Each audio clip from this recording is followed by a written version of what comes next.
ఆప్కి అదాలత్లో opposition leader Adhir Ranjan Chowdary మీద ఉన్న ఆరోపణ ఏంటంటే ఆయన ఎంతో ఇర్రెస్పాన్సిబుల్ గా ఉంటారని. అధీర్ రంజన్ గారు, మీరు లీడర్ ఆఫ్ అపోజిషన్ గా ఉన్నారు. ఎంతో గౌరవప్రదమైన పదవది. ఆ పదవిని గనుక చూస్తే ఆ సమయంలో ప్రణబ్ ముఖర్జీ గారు కూడా ఉన్నారు.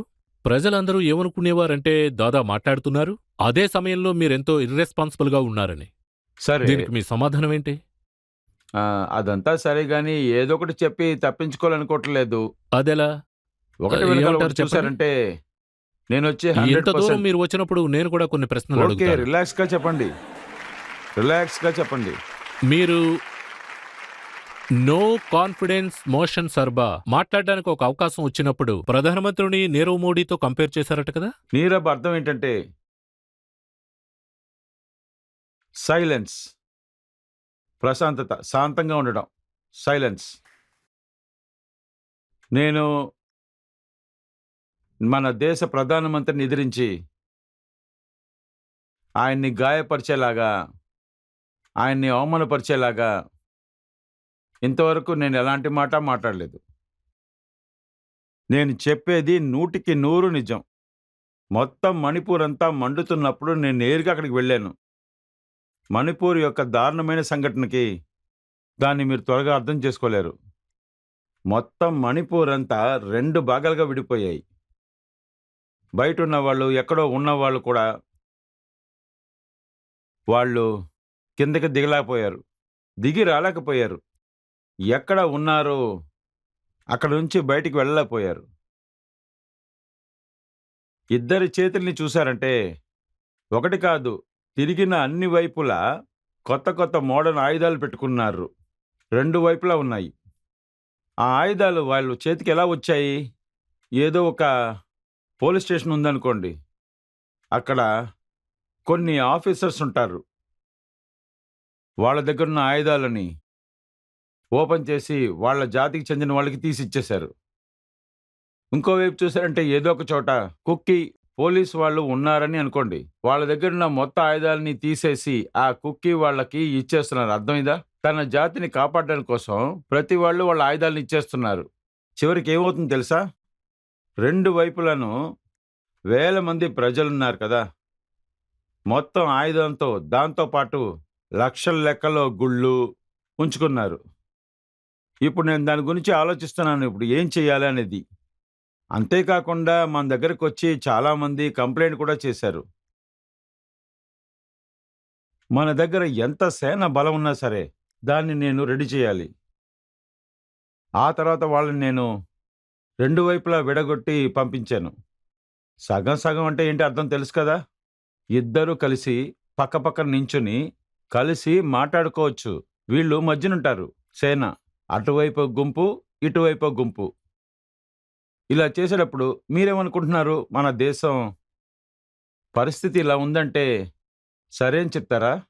నేను ఆ చోటుకి ఇప్పుడు వెళ్ళి నేను దూరంగా నించుని దిక్కులు చూస్తే ఏమవుతుంది? వాళ్ళకొచ్చే మొత్తం ఆయుధాలని కొల్లగొట్టి వెళ్ళిపోయారు. ఆ ఆయుధాలని స్వాధీనపరచడానికే సేనను పంపిస్తున్నాం. అందుకే పంపించాను. జనాల్లో మళ్ళీ ఒక నమ్మకాన్ని తీసుకొస్తానికి, సహోదరులను తయారు చేయడానికి, మామూలైన ప్రశాంతత జీవితాన్ని తయారు చేయడానికి అన్ని రకాల ప్రయత్నాలు చేయాల్సి ఉంటుంది. అన్ని రకాల సవాళ్ళని ఎదుర్కోవాల్సి ఉంటుంది. నడవడిక తీసుకోవాల్సి ఉంటుంది. 27 లక్షల జనాలు అక్కడ ఉన్నారు. ఈ దేశం చాలా పెద్దది. మనకి అంత శక్తి ఉంది. అప్పుడు మనం దీన్ని కట్టడే చేయలేమా? 3-4 నెలలు అయిపోయింది. ఆ తర్వాత కొల్లగొడుతున్నారు, తీసుకుంటున్నారు, బలాత్కారం చేస్తున్నారు. ఇది కంటిన్యూగా జరుగుతూనే ఉంది. ఇది మీరు వినేటప్పుడు మీకే ఆశ్చర్యంగా ఉంటుంది. చూడండి, మార్చురీలో అదేంటంటే మోర్గ్లో వెళ్ళేటప్పుడు ఈ శవాల్ని వేసుంటారు కదా, అక్కడి నుంచి కూడా శవాల్ని గుర్తుపట్టి అక్కడి నుంచి అలాగే తీసుకెళ్ళి ఎవరన్నా తీసుకెళ్ళి పాతి పెట్టాలి, కొంతమంది కాల్చాలి, కొంతమందికి సమాధి కట్టాలి. అది కూడా చేయలేలా ఉంది. ఎందుకు అలాగా? నేను అడుగుతున్నాను, ఎందుకు? మనం ఎందుకు దిక్కులు చూస్తూ అలా ఉండిపోయాం? మనం ఎందుకు ఎవరు నోరు తెరిచి మాట్లాడట్లేదు? మణిపూర్లో జరిగిన గొడవలు, మెయిన్ ల్యాండ్ ఇండియాలో చూడండి, ఇప్పుడు ముఖ్యంగా ఢిల్లీ ఉండొచ్చు, యూపీ అయి ఉండొచ్చు, హర్యానా అయి ఉండొచ్చు, రాజస్థాన్ అయి ఉండొచ్చు, మెయిన్ ల్యాండ్ అనుకోండి. ఇలాంటి ఒక సంఘటన, ఇలాంటి గొడవలు జరిగాయి అంటే ప్రభుత్వం దాన్ని ఎలాగ సైలెంట్‌గా చూస్తూ ఉంటుందా? అప్పుడు ప్రభుత్వం ప్రశాంతంగా పట్టించుకోకుండా అయితే ఉంటే కొన్ని విషయాలు మీరెంతో ఓపిగ్గా చెప్తున్నారు. ఇంకా కొన్ని మంచి విషయాలు ఉన్నాయి. కానీ మంత్రి సభలో మీరు ఏమీ చెప్పలేదే? అక్కడ మీరు అది నీరవ్ మోదీ అనే అన్నారు. కరెక్టే. ఎందుకో నన్ను మాట్లాడనివ్వండి. ఇప్పుడు నేనే చెప్పాను కదా! అది ఎంపీసీని నేను చాలా ఆతృతగా ఎదురు చూస్తున్నాను నేను. ఈ దేశం యొక్క ముఖ్యమైన ప్రధానమంత్రి ఆయన సభ ప్రారంభించిన వెంటనే సమస్యలు తెలుసుకుంటారని అనుకున్నాను నేను. సరే అది వదలండి. అలా ఒక డిస్కషన్ జరగలేదు. సరే ఓకే. ప్రధానమంత్రి గారు అక్కడ మంత్రి సభకు రాకముందు వాళ్ళకి ఎదురుగా కొన్ని ప్రశ్నలు అడగాల్సొచ్చింది. నేనేమన్నానంటే అది అలా రిపీట్ చేస్తున్నా. అంతా రికార్డ్ అయి ఉంటుంది. చూడండి కొన్ని సమయాల్లో మన శాస్త్రాల్లో చెప్పారు. మహాభారతం యుద్ధం జరిగేటప్పుడు దానికన్నా ముందు ద్రౌపది చీరని లాగేశారు. ఎందుకంటే రాజు కళ్ళు పోయిన ధృతరాష్ట్రుగా ఉన్నారు. ఏమన్నారంటే అంతా చీకటిగా ఉందన్నారు. ద్రౌపది చీర లాగేశారు. అవమానపరిచారు. ఇవాళ కూడా మన ఇంట్లో ఉన్న ద్రౌపది చీర లాగుతానికి సిద్ధంగా ఉన్నారు. అప్పుడు దానికి దీనికి ఏంటి వ్యత్యాసం? అది హస్తినాపురంలో జరిగింది. ఇవాళ మణిపూర్‌లో జరిగింది. ఏంటి వ్యత్యాసం? అక్కడ రాజుగారికి కళ్ళు లేవు. ఇక్కడ రాజుగారికి కూడా కళ్ళు లేవు. నేనేమైనా తప్పుగా మాట్లాడానా? నేను మాట్లాడింది రికార్డ్ అయింది చూసుకోండి. మీరందరూ చూడండి. అందువల్లే అమిత్ షా అన్నారు, ప్రధానమంత్రిని అవమానపరిస్తే సహించేది ఒక్క లేదు నిమిషం, అని. ఒక్క నిమిషం. నేనే చెప్తున్నాను కదా! ఎందుకంటే ఇక్కడ చాలా మంది చదువుకున్న వాళ్ళొచ్చారు. మీరు గూగుల్‌లో చూడండి, యూట్యూబ్‌లో చూడండి. రెండో విషయం ఇంకోటి చెప్తున్నాను. అదేంటంటే చాలా సంవత్సరాల ముందు, చాలా సంవత్సరాలయింది. నీరవ్ మోదీ మన దేశం నుంచి బ్యాంకుని కొల్లగొట్టి ఖజానా ఖాళీ చేసి వెళ్ళిపోయాడు. 15,000 కొల్లగొట్టి అలాగే ఎస్కేప్ అయి వెళ్ళిపోయాడు. మీ యొక్క శక్తివంతమైన ప్రభుత్వం దాన్ని అడ్డుకోలేకపోయారు కదా! వాడిని పట్టుకుని చట్టాన్ని ముందు నిలబెట్టలేకపోయారు కదా! వాడు బయట దేశానికి వెళ్ళి ఊరంతా తిరిగి జాలీగా ఎంజాయ్ చేస్తున్నాడు. నాకు బాగా తెలుసు నీరవ్ మోడీ పారిపోయారని. కానీ నాకేమనిపిస్తుందంటే మీరు కూడా ఇవాళ కూడా మన దేశంలో ఎవరో ఒక నీరవ్ మోదీ ఉంటారు కదా! ఎందుకంటే ఇప్పుడు నేను చెప్పే విషయం చూడండి ఎవరన్నా తప్పుగా కూడా అనుకోవచ్చు. చెప్పుండొచ్చు. ఖచ్చితంగా చెప్తున్నాను. నేనేమంటున్నానంటే సరి సమానం అంటే ఏంటి అర్థం? సరి సమానం అంటే అందరూ సరి సమానం. మనుషుల యొక్క రాజా. మనుషుల యొక్క రాజు ఉన్నారు కదా! ప్రజలు వచ్చి ప్రజలకే సమస్య వచ్చినప్పుడు రాజు ఎందుకు ఊరికే ఉన్నారు? అదే మీకు చెప్పాలని ప్రయత్నిస్తున్నాను. ఆ సమయంలో నేనేం చేశానంటే నీరవ్ మోదీ రానేలేదు. కానీ నరేంద్ర మోదీ గారు మీరిలా నీరవ్ మోదీగా మారారు. మీరెందుకు ప్రశాంతంగా ఉన్నారు? చెప్పండి. నేను చెప్పిన దాంట్లో తప్పుందా ఏంటి? తప్పు అనిపిస్తే నేను ఊరేసుకుంటానికి కూడా సిద్ధంగా ఉన్నాను. ఓపెన్‌గా చెప్తున్నాను. మాట్లాడిందంతా రికార్డ్ అయి ఉంటుంది. చెక్ చేసుకోండి. నేను మీ అందరి ముందు చెప్తున్నాను. అదేంటంటే చాలా ఖచ్చితంగా చెప్తున్నాను. వివరంగా పగలగొట్టి చెప్తున్నాను. ప్రధానమంత్రి అదేంటంటే మన దేశం యొక్క ప్రధానమంత్రి. అతను ఒకవేళ మన పీపుల్ సెలెక్ట్ చేయలేదు. ఎలక్ట్ చేశారు. కానీ ఆయన ప్రధానమంత్రి అయిపోయారంటే ఎవరికీ సొంతం కాదు. దేశానికే సొంతం. మన దేశ ప్రధాని ఒక్క గారు నిమిషం, ఒక్క ఏమన్నారు నిమిషం. అంటే మీకు మాట్లాడడానికి అవకాశం ఉంది, మీరు బెల్లాన్ని ఆవు పేడగా మార్చారని. ప్రధానమంత్రి చెప్పిన ఈ విషయాన్ని నేను ఖచ్చితంగా అంగీకరిస్తాను. నేను ఆల్రెడీ మీకు చెప్పాను. నేను ఇలాగా హద్దులు దాటే మనిషిని కాదు. నోటితో పేడని కొట్టలేము. కానీ ప్రధానమంత్రి గారికి పేడ మీద ఎలా చిరాకొచ్చిందో తెలియట్లేదు. పేడ అనేది ఆవు నుంచి వస్తుంది. ఇది ఆవుల రాజ్యమే కదా! ఆవులు గంగా. ఆ రాజ్యమే కదా! ఆవుల మీద మీకు చిరాకొచ్చిందా? పేడనొచ్చి పేడంటే అంత కేవలమా మీకు? దాని గురించి మాట్లాడుతున్నారు, చిరాకు పడుతున్నారు. నేను మీకు ఇంకో విషయం చెప్పాలనుకుంటున్నాను. నేను దీన్ని నా మనసుతో చెప్తున్నాను. ఇలా చూడండి అమెరికాలో చెప్తారు. Before election one may be.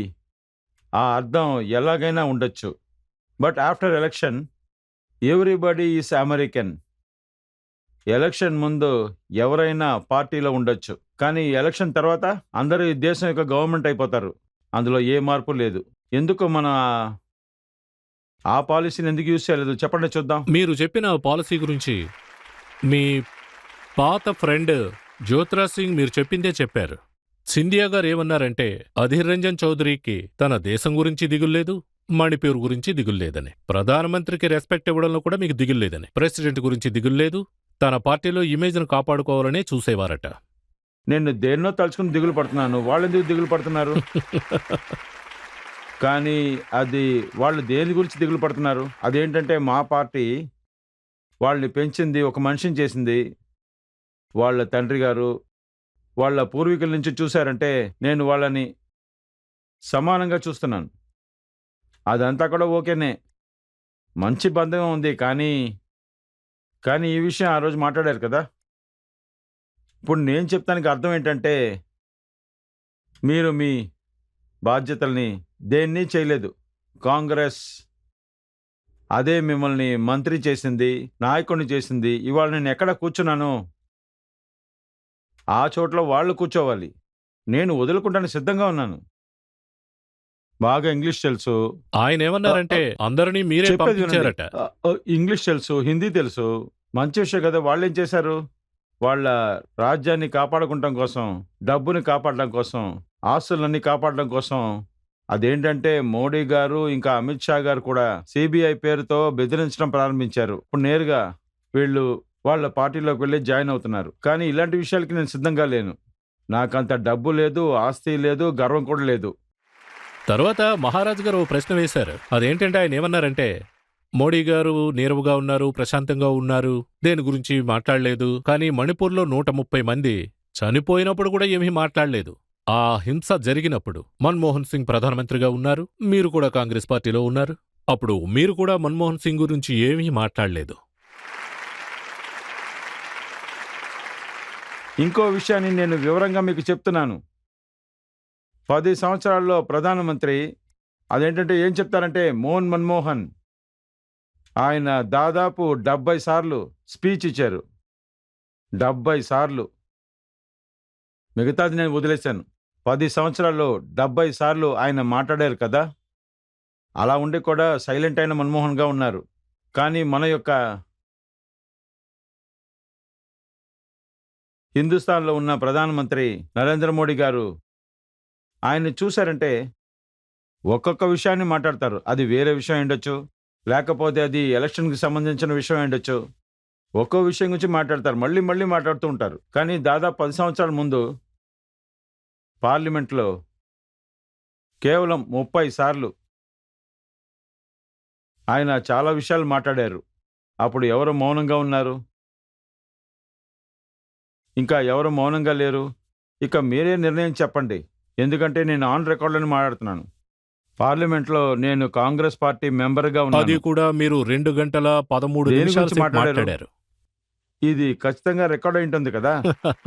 ఎందుకు రికార్డు చేస్తున్నారో కూడా చెప్తాను. రికార్డు ఎందుకు చేశారు అంటే చాలాసేపు ఏదేదో మాట్లాడారు. కానీ మణిపూర్ గురించి ఒక మాట మాట్లాడలేదు. మణిపూర్ గురించి 3 నిమిషాలు మాట్లాడి దాంతో ఆయన మాటల్ని ఆపేశారు. ఇప్పుడు మీరే కనిపెట్టండి, ఆయన ఏ లెక్కకి, ఎంత లెక్కకి అయితే ముఖ్యత ఆయన ఇచ్చారని. మణిపూర్ గురించి మాట్లాడుతున్నప్పుడు మీరసలు ఎందుకు వెళ్ళిపోయారు? ఏం చేయాలి? మేము 2 గంటల సేపు గట్టిగా అరుస్తూ ఉన్నాం, చెప్తూనే ఉన్నాం. మణిపూర్ గురించి మాట్లాడండి, మణిపూర్కి ఒక దారి చూపించండి అని. ఏ ప్రశ్నకి సమాధానం లేదు. ఒకవేళ మణిపూర్ గురించి తర్వాత మాట్లాడతానంటే 2 గంటల సేపు కూర్చోండి, తర్వాత మాట్లాడతానని చెప్పుంటే మేము కూర్చుంటాం కదా. 2 గంటల సేపు మీరు స్పీచ్ ఇచ్చారు. స్పీచ్ ముగించేటప్పుడు మణిపూర్ గురించి 2 మాటలు మాట్లాడారు. అప్పుడు ఏం చేయాలి? కూర్చుని అలసిపోయాను. వాళ్ళ మంత్రులు అలసిపోయారు. మీరు విషయాలు చూడండి, అన్ని విషయాలు మీ దగ్గర ఉంటాయి. కొంతమంది నిద్రపోయారు, కొంతమంది ఆవలింతలు తీస్తున్నారు. లేదు, అందరూ విశ్రాంతి లేదు, తీసుకున్నారు. రెస్ట్ తీసుకుని నిద్రపోతున్నారు. మోడీజీకి సంబంధించినంత వరకు ఆయన ఒక దేవుడని అన్నారు. సరే, అది వదిలేయండి. అలసిపోయి వాళ్ళకి నిద్ర వచ్చేసింది. వాళ్ళు కూడా ఏం చేస్తారు? ఇలా బుర్ర ఊపుతూ ఉన్నారు. కాబట్టి విషయాలను చూడండి. కానీ మీ గురించి ఏమన్నారంటే ఇది మొదటిసారి కాదు, ప్రధానమంత్రి గారిని అవమానపరచడం మీకు అలవాటైపోయింది అన్నారు. ఇంకా అవును. మీరు రాష్ట్రపతి అని అనకుండా రాష్ట్రీయ లేదు, పతి అని ఖచ్చితంగా. అన్నారట. అవునవును, నేను చెప్పింది నిజమే. అవును, నిజమే. ఖచ్చితంగా చెప్పాను. నేను ఏదైనా తప్పు చేసుంటే ఆ తప్పుని ఒప్పుకోవడానికే నేను ఇక్కడ కూర్చున్నాను. ఎందుకంటే చేసిన తప్పును ఒప్పుకుంటే శిక్ష తక్కువగా దొరుకుతుంది. కానీ నేను చెప్పేది వినండి. నీరవ్ మోదీ గురించి ఒక నిర్ణయం వచ్చింది కదా. ఇక్కడ అందరూ కూర్చున్నప్పుడు నీరవ్ మోదీ గురించి మాట్లాడుతున్నాం. కొంతమంది పార్టీ మెంబర్స్ చాలా రిలాక్స్గా కూర్చున్నారు. చూడండి, మీరు చెప్పిన విధంగా ఆయన ఏమీ తెలియని వారు కాదు. ఆగండి, నా మాటలు ఇంకా పూర్తి దీనికి అవ్వలేదు. జవాబు చెప్పండి. ఇంకా అదేంటంటే ఇది మీరు కాస్త వినండి. మీరు ఆయన్ని నీరవ్ మోడీ అన్నారంటే ఆ విషయం వేరే. కానీ మీరేమన్నారంటే నాకు ఏమనిపిస్తోందంటే నీరవ్ మోడీ మన దేశ సంపద 1000 కోట్లు దోచేసుకున్నారు. తర్వాత కరేబియన్లో కూర్చొని ఆ, ఆటలాడుతున్నారు. కానీ అయితే ఈ విషయంలో నాకేమనిపిస్తోందంటే నరేంద్ర మోడీ నీరవ్ మోడీ ఉమ్, అయ్యారు అన్నారు. దీనికేంటి అర్థం? దీనికి అర్థం ఏంటంటే మణిపూర్ గొడవల గురించి మాట్లాడుతున్నాం. ఒప్పుకుంటున్నారు కదా? లేదు లేదు మణిపూర్ నేనది గొడవల గురించి మాట్లాడుతున్నాం కదా, అందువల్ల ఆయన నీరవ్ అయిపోయారని చెప్పాను. లేదు ఇది ఆగండి ఆగండి, ఒక బ్యాక్‌గ్రౌండ్‌లో నిమిషం ఉండండి. చూసినప్పుడే తెలిసింది. అది అంటే అది నాకు వచ్చి అనిపించింది నేను ఆగండి, మాట్లాడాను. చాలా విషయాలు ఉండొచ్చు. ఇప్పుడు మీరే చూసారంటే నేను ఏ అర్థంలో చెప్పానని అర్థమైంది. నేను ఎందుకు అలా అన్నానో తెలుసా? కానీ ఒక ఆగండి విషయం ఆగండి మీరు ఆగండి, నేను చెప్పేది రాష్ట్రీయ వినండి, పత్ని అని చెప్పేది అన్నారు ఒకసారి కదా! వినండి. ఒక దానికేమంటారు? నిమిషం ఒక నిమిషం, బాగా వినండి. అదేంటంటే ఆ పార్లమెంట్లో మర్యాద లేకుండా మాట్లాడితే మొన్న ప్రశ్న అడుగుతారు కదా మీరు, ఎందుకని ఆ మాట అన్నారని అడుగుతారు కదా. మళ్ళీ మళ్ళీ సమాధానం చెప్తాను, నేను సిద్ధంగానే ఉన్నాను. మాట్లాడటానికి అవకాశం అని అడిగాను. నాకు మాట్లాడడానికి అవకాశం ఇచ్చుంటే మీలాగా ఇప్పుడు మనందరం ఎలా కూర్చొని మాట్లాడుతున్నామో అదే విధంగా అక్కడ మాట్లాడొచ్చు కదా. ఇక్కడ మాట్లాడే పరిస్థితి అక్కడ లేదు కదా, మాట్లాడే అవకాశమే లేదు. ఇప్పుడు ఏం చేస్తారు? వాళ్ళు అక్కడి నుంచి పరిగెత్తుకొస్తున్నారు, మన వైపు పరిగెత్తుకుంటూ వస్తున్నారు కొడటానికి. యూపీ యొక్క పెద్ద పైల్వాన్లు. అలా ఉండి నేను భయపడలేదు, అన్నిటికీ ఎదిరించాను. అప్పుడు కూడా నేను చెప్పాను, అందరూ జాగ్రత్తగా వినండి, చెప్పేది బాగా వినండి అన్నాను. ఇంతకుముందు విన్నారా అని అడిగాను. నరేంద్రకైనా పనేంటి? నేను ఎందుకని నీరవ్ అని చెప్తున్నాను? ఇలా చూడండి, నేను మీ దగ్గర మీ ముందే ఒక సవాల్ చేస్తున్నాను. శత్రువు పార్టీ ఏ సమస్య వచ్చినా సరే, అక్కడ కూర్చున్నారు కదా, ఇటు పక్క నేను ఒంటరిగా కూర్చున్నాను, మిగతా వాళ్ళందరూ చుట్టూ కూర్చున్నారు. ఇక్కడ ఏదైనా తప్పు నిరూపించబడితే నేను నా యొక్క రాజకీయాన్ని వదిలేసి వెళ్ళిపోతాను. మీ అందరి సమక్షంలో చెప్తున్నాను, ఛాలెంజ్ చేస్తున్నాను. మీరు చాలా మంచి విషయం చెప్పారు. చాలా మంచి విషయం. సరే ఓకే, నీరవ్ మోదీ గురించి మనం చాలా మాట్లాడుకున్నాం. ఇంకా ప్రెసిడెంట్‌ని మీరు రాష్ట్రీయ పత్ని అని అన్నారు. దాని గురించి క్షమాపణ అడిగారు. చూడండి, నేను బెంగాల్లో ఉన్నాను. ఢిల్లీకి వచ్చేటప్పుడే నేను హిందీలో మాట్లాడతాను. మ్యాక్సిమం హిందీలో మాట్లాడతాను ప్రయత్నిస్తాను. కానీ నేను ఒక బెంగాలీ. మేము ఎలాగంటే మొగుడు పిల్లల్ని వేరేలా చూస్తాం. మహిళలు అయితే పత్ని, పురుషులు అయితే పత్ని అని చూస్తాం. నేను చెప్పేది నిజమే కదా. రాష్ట్రపతి అనేది ఒక న్యూటన్ జెండర్. మీరొక విషయం చెప్పండి. మీరు ఉండండి, ఎందుకు ఒక నిమిషం క్షమాపణ ఉండండి. అడగలేదు అని నేను ఈ చెప్పండి. కుర్రాళ్ళకు ఒకటి చెప్పాలనుకుంటున్నాను. లేదు వాళ్ళకన్నీ రాష్ట్రపతి తెలుసు. లేదు, మీకు తెలియదు. అదేంటంటే అది నేనేమంటానంటే అరే, మీరు చెప్పనివ్వండి. అది మీరే కదా చెప్పారు. శ్రీమతి ద్రౌపది ముర్ము దగ్గరికి వెళ్ళి క్షమాపణ అడుగుతాను అని మీరు అన్నారు కదా. లెటర్ రాసి పంపించేశానండి. లెటర్ రాసి పంపించాను, అతను రాలే కదా. అన్నీ తెలుసు అంటున్నారు, ఇది మాత్రం తెలీదు. లెటర్ మీరు రాశాను, ఊరికే కాదు. లెటర్ రాసి ఆ లెటర్లో సిగ్నేచర్ వేసి మీడియా వాళ్ళందరికీ ఇచ్చే నేను మీకు పంపించానని కూడా వాళ్ళకి చెప్పాను. ఇవాళ కాదు, చాలా రోజుల ముందు. అయినా సరే దాన్ని బట్టిన ఏలాడుతున్నారు. సరే అది అలా ఇదే ఉంచండి. మనం ఇదే చెప్పాలనుకుంటున్నాను. చాలా విషయాలు మనం తెలియకుండా ఉంటున్నాయి. ప్రెసిడెంట్, ప్రైమ్ మినిస్టర్ గురించి చాలా మాట్లాడుకున్నాం. యూరోపియన్ పార్లమెంట్లో జమ్మూ అండ్ కాశ్మీర్ వెళ్ళారు కదా, వాళ్ళ గురించి మీరు అన్నారు వాళ్ళు ఎందుకు పనికిరారు అని. ఆ, ఖచ్చితంగా. ఎందుకు చెప్తున్నా అంటే, అక్కడ మన ఇండియాలో ఉన్న జనాలే అక్కడికి వెళ్ళలేకపోతున్నారు. జమ్మూ కాశ్మీర్ గురించి చాలా విషయాలు మీకు తెలుసుంటాయి, తెలియకుండా పోయింటాయి. ఇక్కడ మన దేశం యొక్క నాయకుడని చెప్పండి, మామూలు మనిషి అని చెప్పండి, ఎవరంత త్వరగా అక్కడికి వెళ్ళలేరు. అర్థమైందా మీకు? అక్కడ ఆర్టికల్ 370 అలాగే ఉంది. అప్పుడు అలాంటి సమయంలో ఎందుకని నిరోధించిన ఆ చోటుకి యూరోపియన్ పార్లమెంట్ మనుషుల్ని ఎందుకు అక్కడ పంపించారు?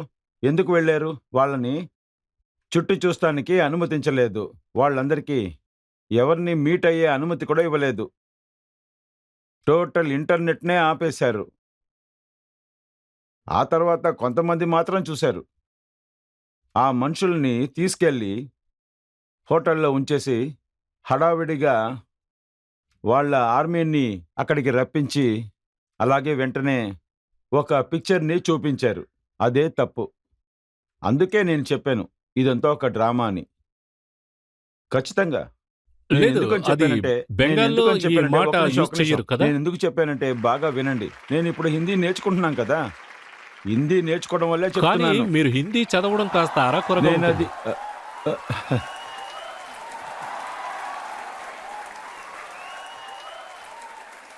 హిందీలో చాలా చాలా మంచి విశేషాలున్నాయి గా. నేర్చుకోవడానికి ప్రయత్నిస్తున్నాను. హిందీ భాషను ఒకే రోజులో నేర్చుకోలేం కదా! రజత్ సార్ చూడండి, మీరు హిందీ ఎంత బాగా మాట్లాడుతున్నారు. అప్పుడు కూడా కొన్ని విషయాల గురించి మీకు తెలీదు. నాకు బాగా తెలుసు. సరే, దానికొక మీటింగ్ పెట్టేద్దాము. మీరు అంత పెద్ద హిందీలో జ్ఞాని అయితే నీరోకి అర్థం ఎందుకు మీకు అర్థం నేనే కాలేదు? మీకు చెప్పాను, నేరో అంటే అర్థం లేదు. నెమ్మది అని. నీరోకి అర్థం సైలెన్స్. ప్రశాంతంగా అది ఉండడం, నేరోకి శాంతంగా అర్థం ఉండడం. చూడండి. నీరోకి అది అర్థం కాదు, మీరు సైలెన్స్. ఇప్పుడు అది దానికి నేరో వేరే వేరే అర్థాలు కూడా కాదు ఇవ్వచ్చు. కాదు కాదు. నేరో అంటే అర్థం ఏంటి అంటే దీనికి ఒకే ఒక అర్థం కాదు, దానికి చాలా అర్థాలున్నాయి. అందులో మొదటి అర్థం నెమ్మది. ఇంకా అతని దగ్గర మాటలు కూడా తక్కువ ఉంటాయి. అలాంటి వాళ్ళు చాలా సైలెంట్ గా ఉంటారు. వాళ్ళు నోళ్లు మూసుకుని దాన్నే వెళ్ళిపోతారు. నేను సైలెన్స్ అంటున్నాను. అంతా నేను మీకు ఒకటే అన్ని కదా. చూపించాను, ఇంగ్లీష్, ఉర్దూ, నేను హిందీ మీకు ఇవన్నీ. నేర్పిస్తాను. అదే నేనే నేర్పిస్తాను అంటున్నాను కదా, పెద్ద విషయమేం కాదు. ఇలా చూడండి, నేను వచ్చి అది ఎంత నేర్చుకున్నానో. లేదు లేదు, దీని గురించి మనం చాలా మాట్లాడుకున్నాం. ఇంకో విషయం గుర్తుకొస్తోంది. బీజేపీ ఎక్స్పోక్స్ పర్సన్ ఒక విషయం చెప్పారు. అయితే ఆయన ఏమన్నారంటే అదేంటంటే ఆ వీడియో ప్లే చేసి చూపించారు. తర్వాత ఏమన్నారంటే ఇది వాళ్ళ అలవాట. అంటే ఒక విషయంలో డీప్ గా వెళ్ళారంటే మణిపూర్ విషయం గురించి మీరేమన్నారంటే అది గ్లోబల్ ఇష్యూ అయ్యింది ఆ. అన్నారు. అవును, ఖచ్చితంగా. చూడండి, అది గ్లోబల్ ఇష్యూ అవ్వకపోతే యూరోపియన్ పార్లమెంట్లో మణిపూర్ సమస్య గురించి ఎందుకని అక్కడ కూర్చుని అందరూ మాట్లాడుతున్నారు? న్యూయార్క్ టైమ్ అమెరికాలో మొదటి పేజీలో మణిపూర్ గురించి న్యూస్ వచ్చింది. ఇప్పుడు చెప్పండి, మన దేశం యొక్క ప్రధానమంత్రి యూరోప్కి వెళ్ళినప్పుడు ఫ్రాన్స్కి వెళ్ళారు. ఒక పెద్ద తామర తీసుకోవడానికి వెళ్ళారు. పెద్ద మర్యాదతో ఆ తామర ఇచ్చారు ఆయనకి. అదే సమయంలో మన ప్రధానమంత్రి యూరోప్లో ఉన్నప్పుడు ఆ సమయంలో యూరోప్ పార్లమెంట్లో దీని గురించి మాట్లాడారు. అప్పుడు ఇది గ్లోబల్ ఇష్యూ కాదా? ఎందుకు మాట్లాడుతున్నారు? యునైటెడ్ నేషన్స్లో దీని గురించి మాట్లాడుతున్నారు. ఇప్పుడు చెప్పండి, యునైటెడ్ నేషన్స్ ఏమన్నా పార్టీ ఆఫీసా? లోకం అంతా అక్కడే కలుస్తుంది, యునైటెడ్ నేషన్స్. ఇప్పుడు చెప్పండి, దాని గురించి ఎందుకు అక్కడ మాట్లాడారు? ఇప్పుడు ఏం చెప్పాలి? ఇది నాటకమే కదా. జాతిని కాపాడడానికి నాటకం ఆడారు. దీన్ని ఎలా తీసుకుంటారు? దీన్ని మీరు బాగా నేర్చుకోవాలి. మన దేశానికి ప్రమాదం. మణిపూర్కు సంబంధించినంత వరకు మీ యొక్క థాట్ ఏంటి? నేనేం అదేంటంటే చెప్తానంటే మీ అందరు పార్టీలు అక్కడ నించోవాలి. అది కాంగ్రెస్ అయి ఉండొచ్చు, బీజేపీ అయి ఉండొచ్చు, డిఎంకే, అలా ఎన్నెన్ని పార్టీస్ ఉన్నాయో మొత్తం పార్టీ అందరూ డెలిగేషన్ ప్రధానమంత్రికి ఇవ్వాలి. మనం పీస్ ర్యాలీ మణిపూర్లో చేయొచ్చు కదా. అది మన మణిపూర్ వాళ్ళకి చెప్పొచ్చు కదా. మీరు దేనికి భయపడాల్సిన అవసరం లేదు. మొత్తం ఇండియా మీతో పాటే ఉంది. చూడండి, మేము బీజేపీ వచ్చాం, చూడండి మేము కాంగ్రెస్ వచ్చాం, అందరూ వచ్చాం. మణిపూర్ సమస్యని, మణిపూర్ కష్టాన్ని తీరుస్తానికి వచ్చాం. అలా అని చేసుండొచ్చు కదా, చెయ్యాలి కదా. అదే కదా దాని పరిష్కారం. మీరు చెప్పిన విషయం చాలా బాగుంది. ఖచ్చితంగా అలా చేసి ఉండాలి. ఇది మాట్లాడటానికి కాదు, చేసి చూపించాలి. ఏది చేయలేకపోయారు. ఆ తర్వాత మాట్లాడితే ఏం ప్రయోజనం? దీన్ని మనిషి ఒకడు మాట్లాడితే ఏం చేస్తూ ఉండాలి? ఇలా ప్రశాంతంగా ఉంటే ఏం జరుగుతుంది? మనం ఏం చేయాలి? మీరు ఇందులో అందులాగానే ఒక నిమిషం, అసలు ఒక్క నిమిషం, ఒక్క నిమిషం ఏమన్నారంటే ఆగండి. చూడండి, మనందరికీ తెలుసు. మీరందరూ తెలుసుకుంటే పార్లమెంట్ లోపల మన పార్టీ యొక్క నాయకుల్ని, అది జవహర్లాల్ నెహ్రూ అయి ఉండొచ్చు, లేకపోతే ఇందిరాగాంధీ అయి ఉండొచ్చు, లేకపోతే రాజీవ్జీ అయి ఉండొచ్చు, వాళ్ళ గురించి ఎవరైనా చెప్పగలరా ఏంటి? చెప్పండి, చెప్పండి. ఎవరైనా ఇలా చేయడానికి ప్రయత్నించారా? నేను ఒకటి చెప్పనా? సోనియా గాంధీ గారు ఒకసారి నా పక్కన కూర్చున్నారు. మాటకి మాట ఇటాలీ ఇటాలీ ఇటాలీ అని చెప్తూ ఉన్నారు. ఎందుకు అలాగా? ఇటాలీలో ఏమన్నా వాళ్ళకి బిజినెస్ ఉందా? ఎందుకు మాట్లాడుతున్నారు? మీరు ఒక పక్క చెప్తున్నారు వాసుదైవ కుటుంబకం, లోకంలో వాళ్ళందరూ నాకు సొంతం అంటున్నారు. ఇప్పుడు అంటున్నారు గీత యొక్క శ్లోకం వసుదైవ కుటుంబకం. ఇది అవమానం కదా. సోనియా గాంధీని చెప్తున్నారు, ఎందుకు ఇటాలీ ఇటాలీ అని చెప్తున్నారు? మన సహోదరులు ఇక్కడ చాలా మంది ఉన్నారు కదా, వాళ్ళు పుట్టింటికి వెళ్తున్నారు కదా. అప్పుడు మీరేమంటారు? ఏ ఇంటికి వెళ్తున్నారో అదేంటంటే మీ భర్త ఉన్నారు కదా, అన్నిటికీ ఆయన్నే కదా పాటిస్తారు మీరు. అదే కదా మనం ఫాలో అవుతున్నాం. అది వాళ్ళు ఒప్పుకుంటున్నారా? వెంటనే ఇక్కడి నుంచి బయలుదేరారు సోనియా గాంధీని ఎదిరిస్తానికి. నేను మీకు చెప్తున్నాను కదా, నేను మళ్ళీ మీకు చెప్తున్నాను. ఒక ఇందిరాజీ ఉన్నారు, రాజీవ్జీ ఉన్నారు. నేను ఏమంటున్నానంటే, మీరు ఇది చేయగలరా? కుదురుతుందా? దేశానికి అలాగేమైనా చేయగలరా? ఇందిరాగారు చేసింది పెద్ద సాధన, రాజీవ్ గారు చేసింది కూడా పెద్ద సాధనే. ఒకే కుటుంబంలో 3 ప్రధానమంత్రులు, జవహర్లాల్ నెహ్రూ, ఇందిరాగాంధీ, రాజీవ్ గాంధీ. ఇప్పుడు ఆ కుటుంబంలో సోనియా గాంధీ గారు 2004లో ఒక విషయాన్ని ఆవిడ చెప్పారు, ప్రైమ్ మినిస్టర్గా ఉండేవారు. రాహుల్ గాంధీ గారు ఒకవేళ ఓకే అని చెప్పుంటే ఆవిడ ప్రైమ్ మినిస్టర్గా వచ్చేవారు. కానీ డాక్టర్ మన్మోహన్ సింగ్నే కూర్చోబెట్టారు. చాలా పెద్ద ఇతిహాసం ఇది. ఇతిహాసం సాక్షి. ఆ కుటుంబానికి చెందిన ఒక్క మెంబర్ రాహుల్ గాంధీ